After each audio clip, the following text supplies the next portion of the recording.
Right, well, good morning, everyone. I'm Evelyn Zauchner, co-founder of Signature Recruitment and director of our London office. And I'm Sharon Allred, also co-founder of Signature Recruitment and director for the Bristol office. As part of our series of webinars, we're delighted to host this morning's webinar on how to improve your interview technique to increase diversity. Diversity is finally being treated with the urgency and accountability it has always deserved. I can see that we have about 70 clients joining us at the moment, and I think there's some late stragglers joining us as well. So it's great to see that there is a shared awareness on this important topic and an appetite to improve. Since companies around the world have pledged their support for Black Lives Matter and greater diversity, candidates, employees, and consumers have been looking to see how those words will translate into action. Diversity is not a feel-good initiative, but a business-critical imperative, one that recruitment can lead. Throughout the course of this year, we will be focusing on value-added webinars, training, toolkits, and information to support our clients with their diversity strategies. From speaking with our clients, we know that different organizations are at different stages of looking at this, and we hope that everyone will have practical takeaways that can be easily implemented. Today's focus is specifically looking at the interview process and how fit that is for purpose in 2021. The interview process is such an important part of hiring, which is the gateway to adding new talent to your team. We're delighted this morning to introduce our guest speaker, Jo Redgrave. Throughout her career, Jo has facilitated and worked with a range of groups, from senior managers to frontline staff, on the delivery of a number of people-focused business projects. Jo is a fellow of the CIPD and a qualified executive coach. Her expertise includes recruitment, resourcing and selection, including diversity and inclusion awareness. Jo will share her knowledge over the next 30 minutes, and there'll be the opportunity to ask questions throughout that we'll do our best to address as many as possible at the end of the session. So please do use your Q&A box at the bottom of your screen. Jo, over to you. Thank you very much to you both there for that lovely introduction, and welcome everybody to this session. So I'm going to lead you through some slides now, so a PowerPoint slide deck, where I'm going to talk about and share with you that experience that I have. And our theme, quite nicely, is around improving our interview techniques to increase diversity. So as the introducers have said, I work within this area and have done throughout my career, and I now work as an executive coach with Chris Professional Development. Really delighted to be partnering with Signature Recruitment on this work today. I understand that many of us have already gained an understanding of unconscious bias, diversity, and also our recruitment work. And really today's session is a refresher and a reminder for you about some of those things in this fresh new world that we're coming into in 2021. So where I'm going to start is just by talking about our perceptions of the world, recognizing, as we do now, that we all perceive the world differently. So to get you thinking about that, what I'd like you to do is just have a little look at this drawing that I'm putting up on the screen. You may well have seen this before. You may well have come across this image before. It's very likely it's been around for over 100 years or so. But I'm hoping that what you can see on the screen is an image of two faces. So both an old lady and a young lady are on this image.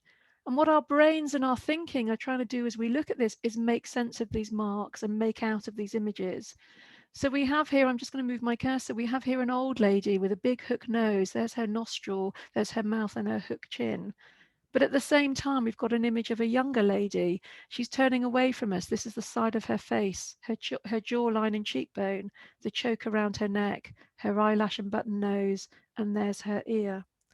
And what is clear, and I work with groups a lot where we look at this image and we spend some time looking at this image and discussing what it is we can see.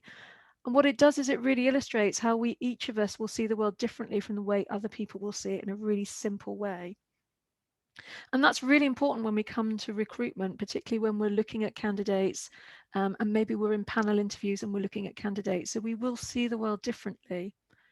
But beyond that, more than just that, is the other thing that we will do is that we will naturally generalize and amplify in our own brains. So some of the work I do with smaller groups is that I encourage them or invite them to give me the backstory, tell me about the old lady or the young lady that they can see.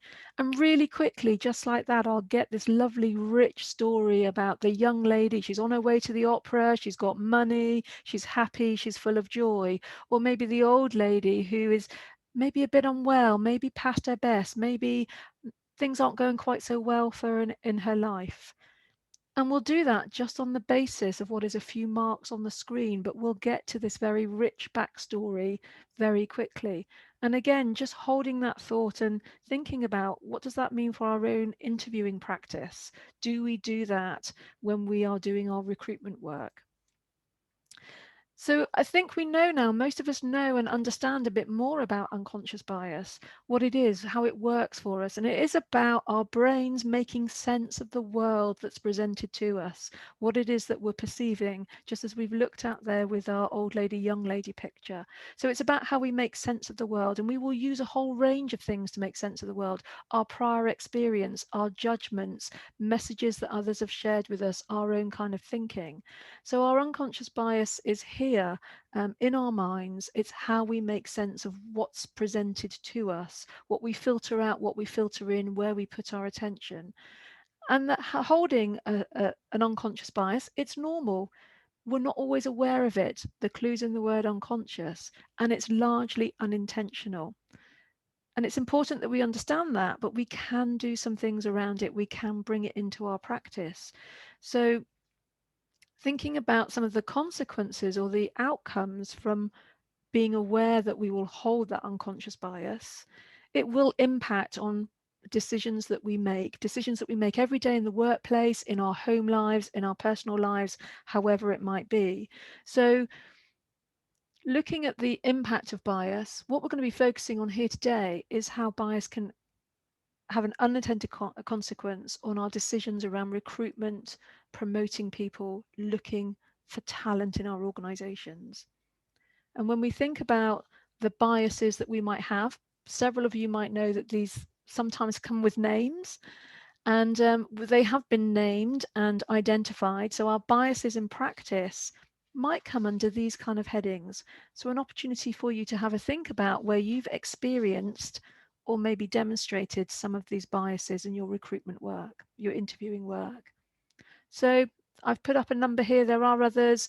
There are some interchange of names with some of these as well. So our halo and horns, we've often recognized this in recruitment, where we like something about somebody or we dislike something about somebody, and that will impact our view. We will expand our like or dislike and generalize that more about somebody else. Where we have a negativity bias, where we tend to put more attention onto something we see as a negative trait rather than a positive trait. Where we have a confirmation bias, we are looking for evidence to confirm what we already believe to be true.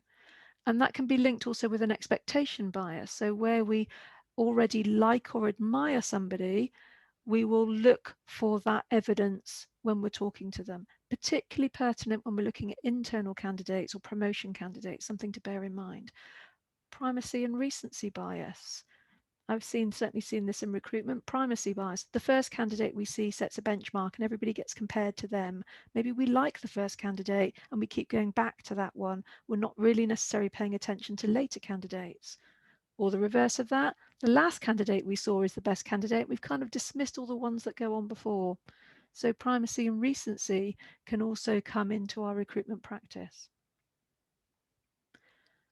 As my colleagues have indicated at the beginning of this session, in part of the introduction, we've got a general understanding now of the recruitment, the business case and the moral case for focusing on diversity in recruitment. I think we understand that as a bigger issue. But has anybody here ever recruited somebody who's turned out to not be a great candidate? Anybody here done that? I've certainly done that. I'm sure most people have done that in some way, where maybe what you saw at interview or you thought you were seeing at interview hasn't manifested itself in that person in the job when they've come into your organization. And what's the impact of that? Cost, time, disruption, it tends to be a major impact when we get recruitment wrong. We've also, on the reverse of that, probably recruited people that we weren't quite so sure about, and they've turned out to be superstars. They've turned out to be the best hire decision we ever made. These things happen. Recruitment isn't a perfect science. There are no absolute guarantees in the candidates that we bring in. But what is certain is that recruitment takes a lot of time. It takes a lot of effort. There's a lot of investment from us in our time, our effort, and also in the cost of recruitment. So why don't we put more time and effort into structuring recruitment and seeing if we can get it right more of the time than we don't get it right? And there's no more pertinent time than right now to be thinking about the talent for our organizations. I'm sure everybody is aware of the difficult times many organizations, many employers, and many employees have been having in the last year. And there are indications of good things coming ahead, but there's also going to be tough times. And we've also got this indication that maybe we're shifting more towards an employer's market with more candidates coming onto the market. And also equally with that, people may be looking to transfer from one sector to another. So the search for talent and the search for behaviors, competencies, and values that fit into our organizations, balancing that with bringing in diversity too, it's going to be a real challenge for recruiting managers, hiring managers over the coming months. And the moral case for diversity and diversity in recruitment as the starting point for that, doing the right thing. Employers, their employees and their future employees are quite canny. We're quite smart. We kind of know when there's just a compliance approach, we're just doing the minimum that we need to, where there's a statement or an intention, which is pretty kind of basic. We know that. We can see that very clearly. We can also see when employers are going beyond the minimum, beyond the compliance, where that statement, where that intention to demonstrate diversity, to embrace diversity is really clear. And there's nothing more powerful than that being clear in my experience as a candidate of joining an organization. So let's not lose sight of all of that. So what is it that candidates want? Let's just pause and think about that for a moment. Lots and lots of research goes on all the time out there about what candidates are looking for in their future employers. Let's bear this in mind. What are candidates looking for in this increasingly challenging time looking for talent? What they're looking for, what they're expecting from a good employer is a recruitment process which is fair, clear, and transparent. They're looking for something which focuses on the skills for the job, being clear about what are the skills, the competencies that are required for the job, and assess me against those. Make that relevant and meaningful, and a process which treats the candidate with respect and values their time, as well as the recruiting manager and the hiring manager too in all of this, by the way. And a process which is able to provide the candidate with specific and timely feedback. Successful and unsuccessful candidates really value that. And unless we have a process and a structure to our process, we find it really difficult as recruiting managers to give that valuable, effective feedback that can really make a difference for candidates, and in turn, make a difference for their perception of us as an employer. So things to think about there as to around the business case and the moral case for wanting to think about diversity and in our recruitment and particularly in our interview practice. So another question to think about though is the chance that there might be some inherent bias in the systems that we have. So lots of us in lots of organizations will have a structure, an approach to recruitment, a tried and tested method. And yet, when we think, don't we, if we follow this, this protects us, this helps us, this keeps us out of trouble in terms of falling back into our own biases. So let's follow our process. But what about if our systems themselves have inadvertently got some bias designed into them or has crept back into them? We've seen evidence in the last few years of one of the unintended consequences of using artificial intelligence in recruitment has been that the algorithms that are set up to screen CVs come back with people who are like the people who are already in the organization. So actually what in the early days artificial intelligence was doing was narrowing the field of candidates, not expanding it. So we need to just be aware of that too, and that sometimes we can do that without an algorithm, without some fancy piece of technology. If we recruit people like us who fit, we might be narrowing our choices. I'm going to just mention here the topical issue and sometimes sensitive issue of gender. Okay, gender in the workplace, a massive subject that we could spend hours and hours and hours discussing. What I want to focus on here for recruitment is this idea around how men and women approach applying for jobs. And it has been shown repeatedly and time again that there are gender differences in how a male candidate and a female candidate will approach applying for a job. So a job has a set of skills and experiences. Maybe there's a list of 10. And what will happen is the male candidate will go, oh, I've got 6 out of these 10. I'll wing it. I'll give it a go. I'll put in an application. A female candidate will typically go, oh, I've got 9 out of those 10. There's one that I'm missing. I don't think I'll apply because I won't get the job. I don't cover everything. Now, you may have heard that story before. You may have heard that fact before. And when I first heard that about 6 or 7 years ago, I was really pondering about what was behind all of that. What was the backup to that? And what is it? What was the cause of all of that? Why did that happen? Because I could definitely see it happening in the workplaces that I was working in. But what was that all about?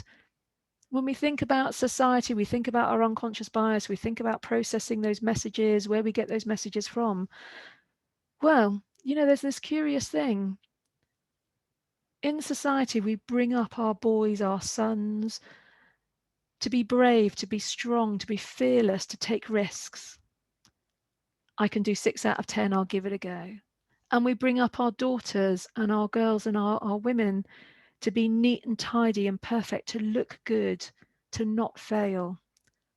I can only do 9 out of 10, I won't bother putting in an application. So there it is. That's how it kind of translates in reality to the way that we work and what we see. And I'll share with you an example from my own work experience. I was working in professional services environment in the Southwest, and that organization had made a significant commitment to diversity in its workplace, and we were having lots of very important discussions about how we could bring that to reality for that organization. One of the key things that we recognized was there was this internal glass ceiling for women promoting their careers or developing their careers. There was a point in our structure where there was very clearly an invisible glass ceiling where women were finding it difficult to progress beyond. What we looked at, taking into account that story I just shared with you about people applying for jobs in different ways linked to their gender, what we realized was that there was a promotion process which relied on people applying for the job. There was this sense in the organization that it was easier to get through that promotion process if you were male. And when I looked at everything what happened beyond the application, that was all very fair, very structured, etc., etc. But we were getting more male applicants than we were getting female applicants. So what we did is we revisited that and we changed it around and we moved it away from an application process to a development center process. So what we did instead was we took the whole cohort of people at that level, put them through a development center process and selected the best for promotion. It gave us an even playing field where we were then able to look at everybody rather than just those who put themselves forward for promotion. And lo and behold, it took a few years, but we began to see that shift, that equalization of the field out there, and we saw a better balance coming through in terms of the gender. So there was an inherent bias in our system that we hadn't spotted and we weren't really very aware of. So it might be something for you to think about in your organization, whether it be an internal or an external piece of recruitment. Maybe there's something there that might be influencing or limiting your ability to look at everybody who might be a possible candidate for you. So when it comes to interviewing, let's have a little look at some things around interviewing. Now, many of us will already be very aware or very familiar with, very comfortable with the idea of structured interviews. So let's ask the same questions of every candidate and let's use our competency-based approach. The basis of, if we ask people about their past performance or past experience, that will give us an indicator Not always a totally reliable indicator, but an indicator of their future performance.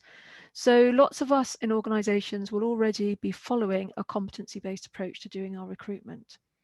And that's great, and that's wonderful, and that works really well. But a question for you to think about for today is, are we relying on the right competencies? Has anything changed in the world that might mean we're looking for slightly different skills going forward in the future? If we think about some of our core competencies, the things that come up all the time, communication skills, team working skills, time management and personal organization. In many organizations, our approach to those have changed radically in the last 12 months. Has our recruitment process caught up with that? Are we looking for different things? Are we expecting different examples to come through? Do we require a different skill set from our people going forward than maybe we've had in the past? I've done a lot of work with managers around competency-based questions, and often I ask them, what are you looking for in terms of a response? They'll give me great examples of their competency-based questions. Tell me about a time when you did something, give me an example of how might you approach, etc., etc. But what are they looking for in terms of the response? Often they don't know. It quite surprises me that often they don't really know.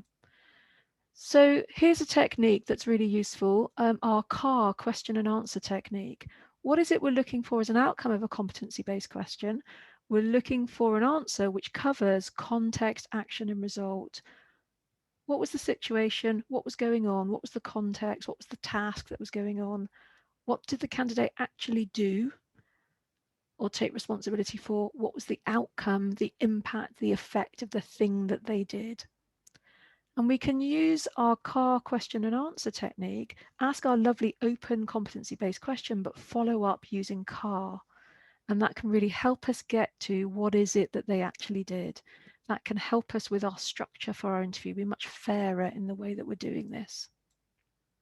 Some organizations also use values-based interviewing. So if you are in an organization where you have a culture based around values, you may have a set of values, then it's certainly useful to include some values-based interviewing. So just like competency, looking for examples of asking people to demonstrate, but phrasing that around a value rather than a competency, skill, or experience. So values-based interviewing can follow the same approach. And if you have values in your organization, recruiting for values rather than experience is also a way of broadening and being fairer around attracting a more diverse set of candidates for your organisation. Productive interview questions. I've put up on here a grid. I'm showing you 9 different question styles. And the clue here is not all of these are productive interview question styles. And again, what I've noticed is sometimes over practice, over the time that we do interviewing, sometimes we can lapse a little in terms of our interview style of questioning.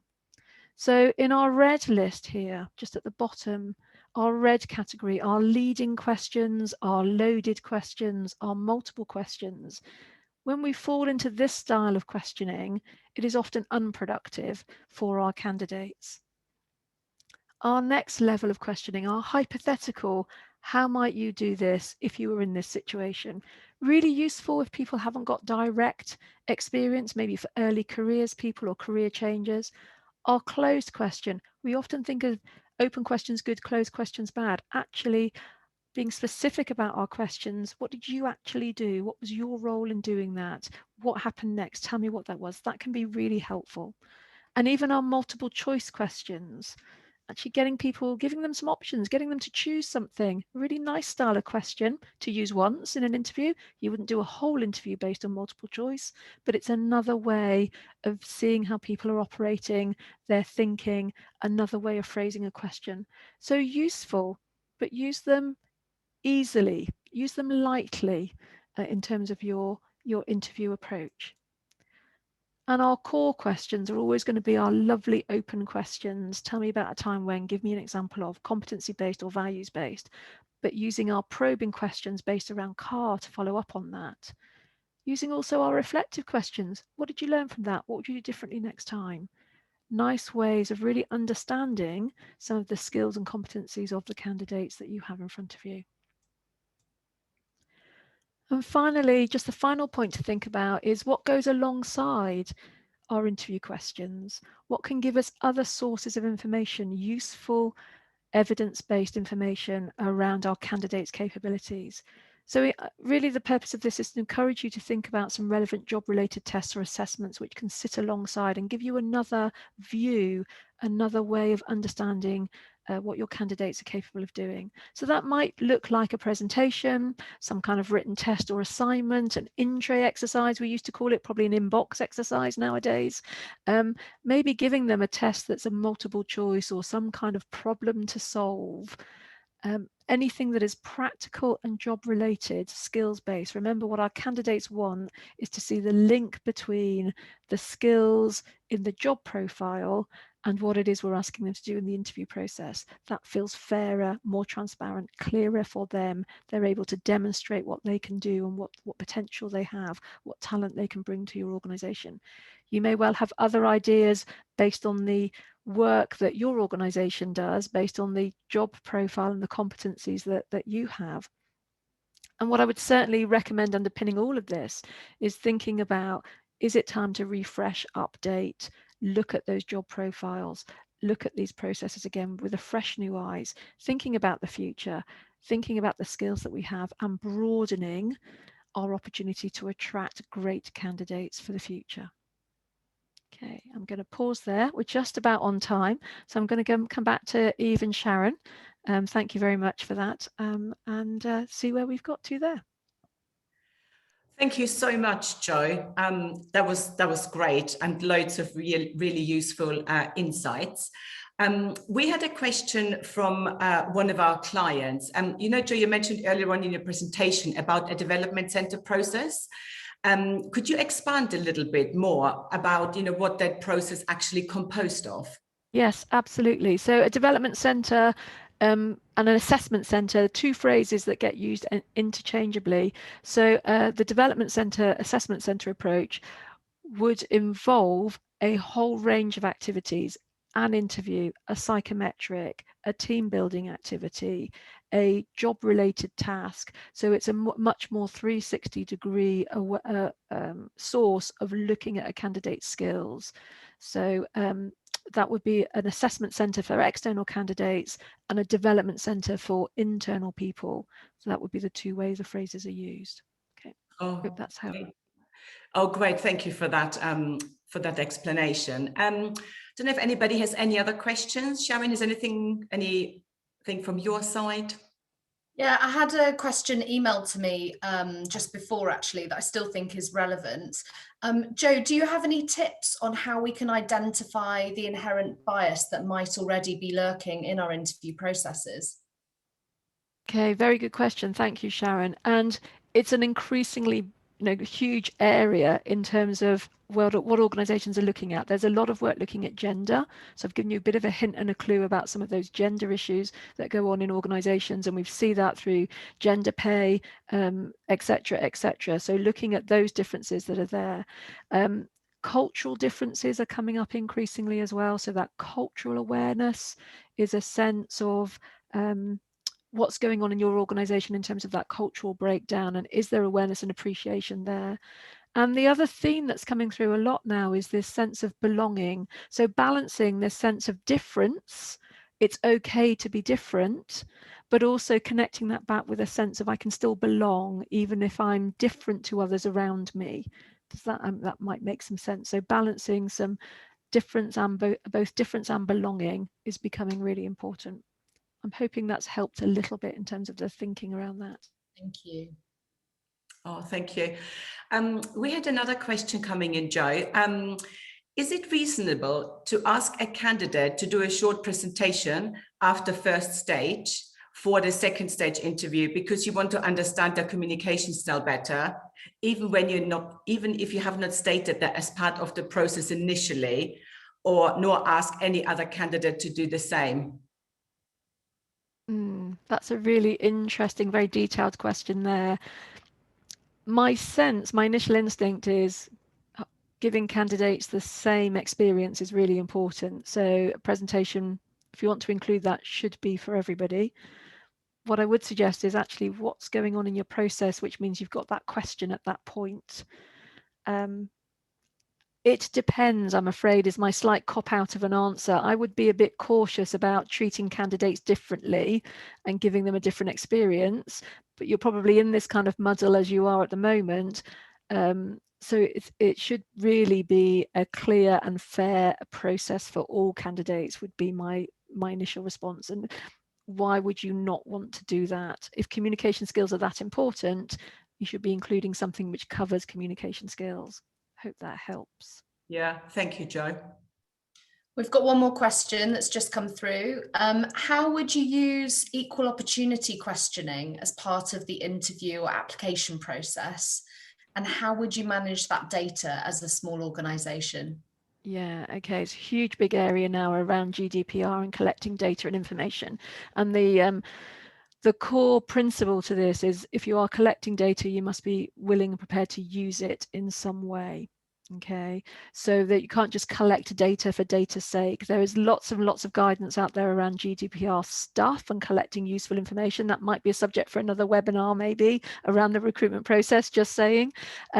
So you are able to collect the data as long as you are using it meaningfully and you are explaining to employees how you're going to use that under GDPR. So you can collect age and gender and ethnicity and social information, but be clear about why you're doing that and how you're doing that and the purpose of doing that, where it's going to be held, really guided by those GDPR guidelines. Thanks, Jo. Right, I think we have answered, I think, hopefully some of your questions in this webinar. I'm mindful of time, and we initially mentioned it would be around 30 minutes of our clients' time. So I just wanted to mention that we will send the recording through no later than tomorrow afternoon. And we also had a couple of requests from clients to send through Jo's slideshow. So we will send it through separately as well. But yeah, thank you so much for joining us on this webinar this morning. I hope you found it helpful and useful, and there are some insights and practical tips that you can take away from this webinar. Also, a huge thank you to Jo for sharing all your knowledge and expertise this morning. It was certainly a short, sharp session, but I've taken a few notes, so very helpful. Thank you. Thank you so much. Bye. Bye.